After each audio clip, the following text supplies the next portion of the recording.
Hi, my name is Roberto, And my name is Alonso. and we're going to talk about the topic 11, which is modernismo.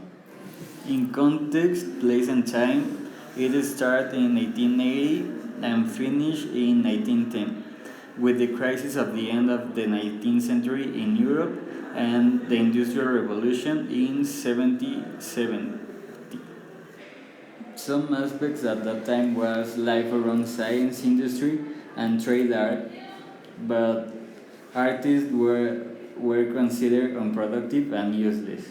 Besides that, French Parnassian poets were considered poetry is to beauty.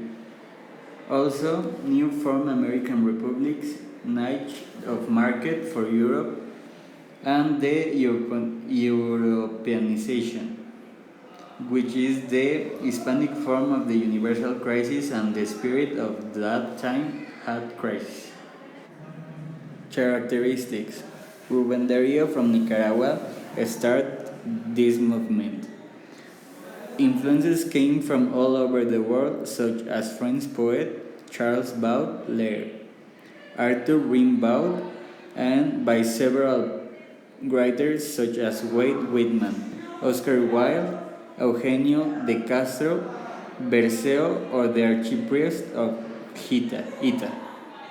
Every poet has his own individuality and denies any school. The principal genre was poetry, exotic subjects, and end up turning them into stereotypes.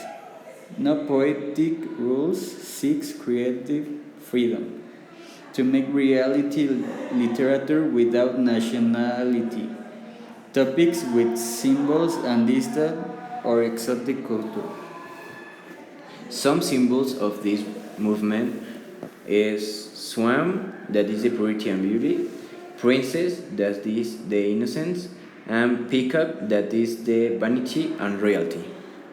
The most important authors and works of this movement are Azul of Rubén Darío, mixes the classics, the Spanish and the imagination, image that appeal to the feelings, shows several of his most common symbols, swans, princes, and lakes, prosas profanas of Rubén Darío. One of the best authors of this movement is Amado Nervo. He born in August 27, 1870. He also known as Juan Cristóbal Ruiz de Nervo, was a Mexican poet, journalist, and educator. He also acted as Mexican ambassador to Argentina and Uruguay. His poetry was known for its use of metaphor and reference to mysticism, presenting both love and religion, as well as Christianity and Hinduism. Nervo is known as one of the most important Mexican poets of the 19th century.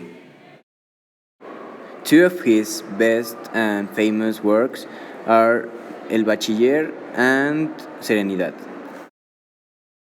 The second best author of his movement was José Juan Tablada. He born in April 3 in 1871. He was a Mexican poet, art critic, and, for a brief period, diplomat. A pioneer of Oriental studies and champion of Mexican art, he spent a good portion of his life outside his country. As a poet, his work spans from the fin de siècle style of avant-garde experimentalism. He was especially an early haiku pioneer. Two of his best and famous works are El Jarro de las Flores and Lipo. In conclusion, it was a global movement in society and culture that from the early decades of the 20th century saw a new alignment with experience and values of modern industrial life. And that's the end of the evidence tree. Thanks for your attention.